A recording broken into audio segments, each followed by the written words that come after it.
So I just decided to stop reading Infinite Jest after 5 months. Is the book overrated? Yes, I think so. But that doesn't mean it's a bad book. Um, I think it's a very good book. Um, what its faults are are definitely worth the actual what I got out of the book.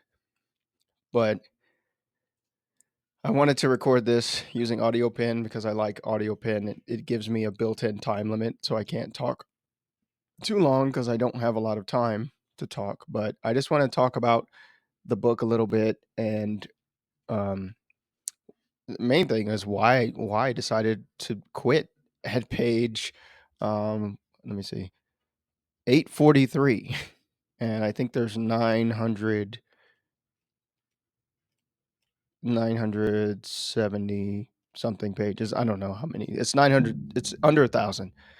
But it's a super long book. I think the word count is at something ridiculous, like 500K or something, 500,000 words, somewhere around there. Um, First, I'm gonna talk about what I liked about it. What I liked about this book. I like how it's a very challenging read. It's probably one of the most challenging books I've ever read in my life. Um, the challenge isn't always in a good way though, and I think that speaks to some of the flaws. But let's just focus on what's good. First of all, the characters. The characters are just when he introduces a character or when characters kind of get going, he employs every possible. I've never seen the medium of the novel used so well by any novelist, really. I mean, he uses everything you can possibly use. He uses words, he uses rhetorical devices, he uses really compelling imagery. Just the quirks that he chooses that different characters have, they're just, it's like, wow.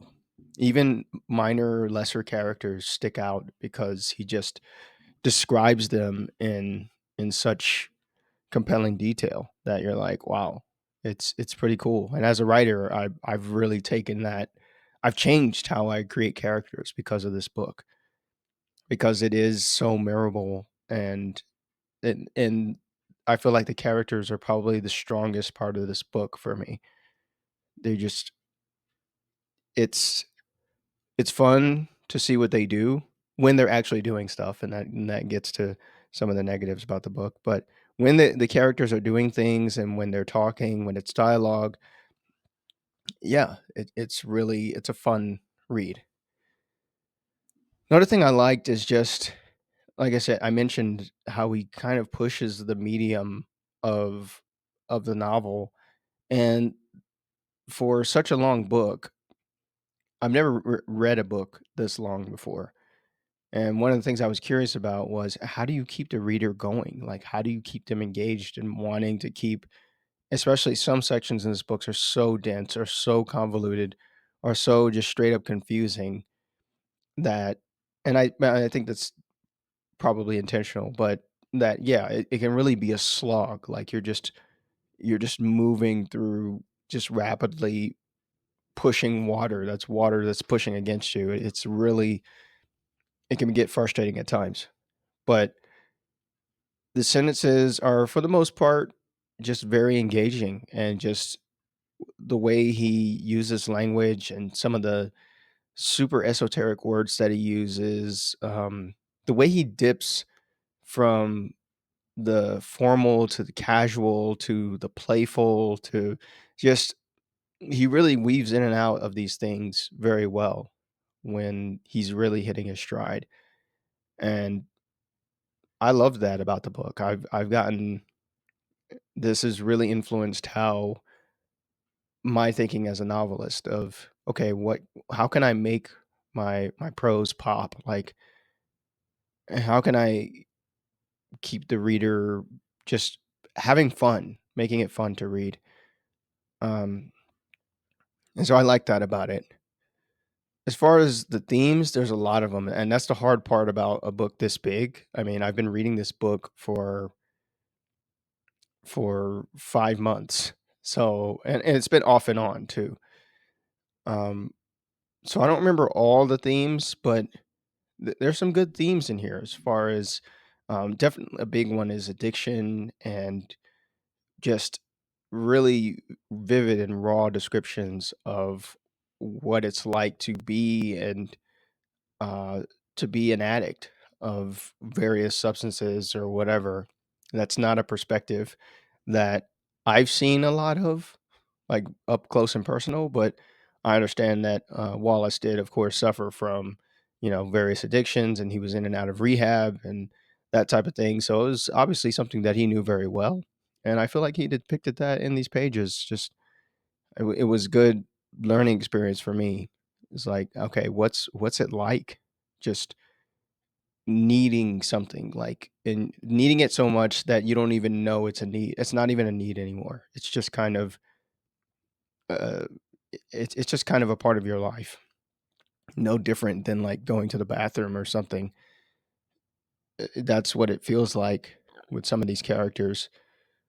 Um there's so many more, and there's a lot of fucked up stuff in this book. I mean, there's rape, there's incest, there's pedophilia, there's the word casual racism comes to mind, but I mean, it's just blatantly racist in some parts, and that doesn't bother me. It probably bothers some people, but it doesn't bother me so much. It was kind of a grating to read his takes on um, how he wrote black people in there, like certain black characters. Not all the black characters are like this, but just very coonish and very, um, you know, just a very stereotypical depiction of how we talk. And I mean, I don't talk that way. A lot of black people I know don't talk that way. Um, and it's not just black men either, black women too. There's a few black female characters, and of course you know, they're pretty much caricatures. And I've seen criticisms of the book of that from that standpoint. I don't think it destroys the book for me, but like I said, there's just stuff that makes you uncomfortable, and I mean, I could see why this book is. I can understand why it's popular because he's not afraid to go there. He doesn't hold back um, when he just writes about certain things, and I like that as a writer. I respect that. I feel like where you that's the only place you can find good writing is if you write like that. And unfortunately, these days, with people scared of getting canceled, and now with AI, like I feel like it's harder and harder to get like real raw writing like this, especially on this type of scale. All right, so time's running short, so let me talk about things I didn't like why I decided not to finish.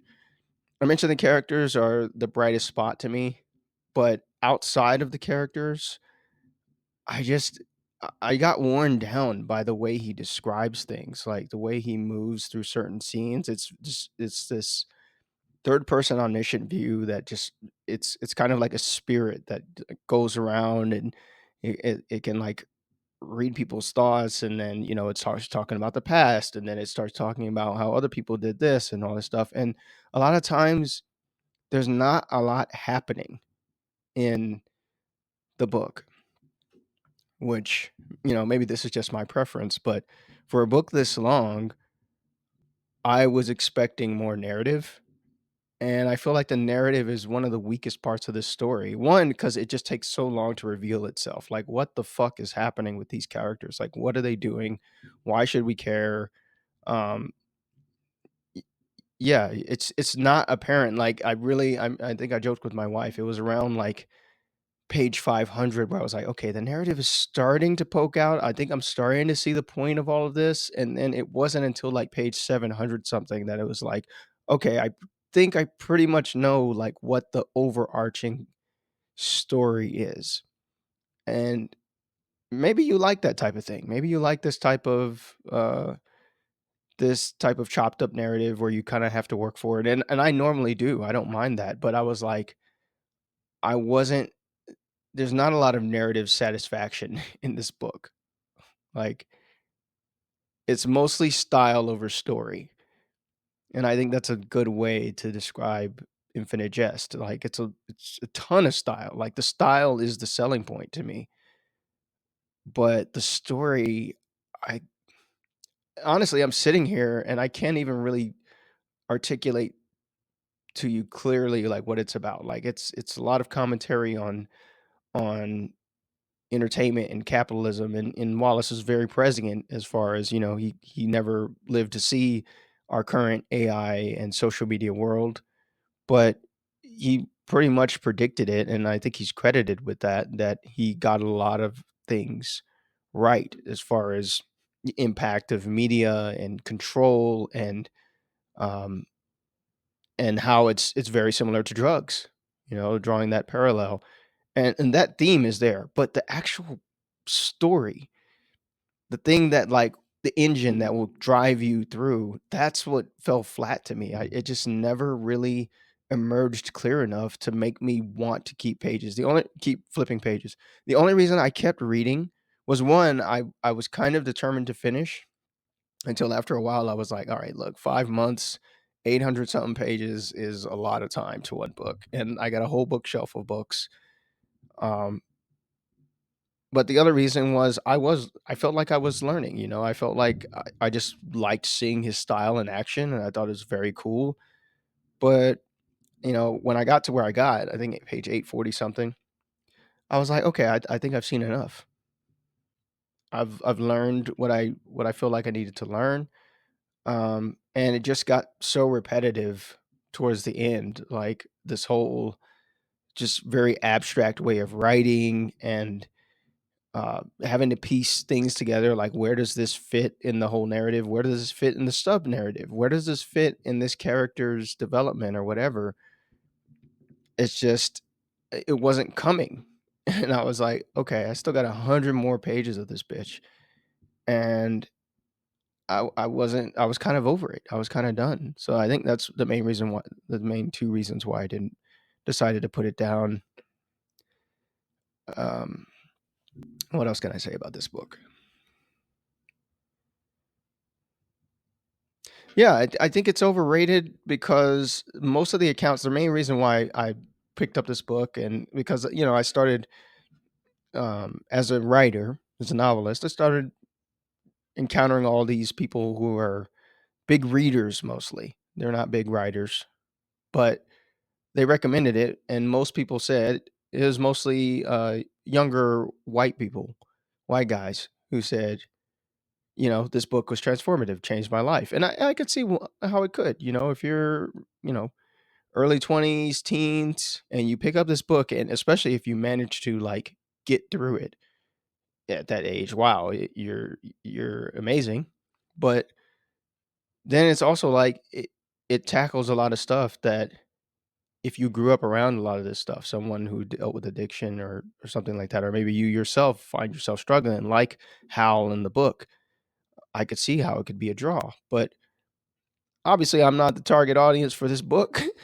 So, and I could appreciate more of it, just because I'm older, and not just because I've written, but just because I've lived more, and I could understand a lot of the references, especially to, like, classic TV. I grew up, I remember seeing Cheers reruns, and MASH, and all these different shows that Wallace, obviously, he probably grew up watching. But at the end of the day, I think it's just overrated. I think he can get away with a lot of his writing just isn't very clear. And I know it's probably like that by design, but uh, yeah, it's the writing in some places is just not good. It doesn't make any sense. It just doesn't. And I'm sure, if you're hearing this and you liked the book, maybe you disagree, but I challenge you to go back and try and read it with some age, especially if you read it, like, when you were younger, and because a lot of it's nostalgia glasses on. But if you go back and read it, especially if you've written a little and you've written fiction, it's just unreadable. Some of it, it just doesn't make any sense. Um, but that's Infinite Jest. I learned a lot. Uh, I'm glad I'm done reading it because I'm sick of reading it at this point. And that's it for this.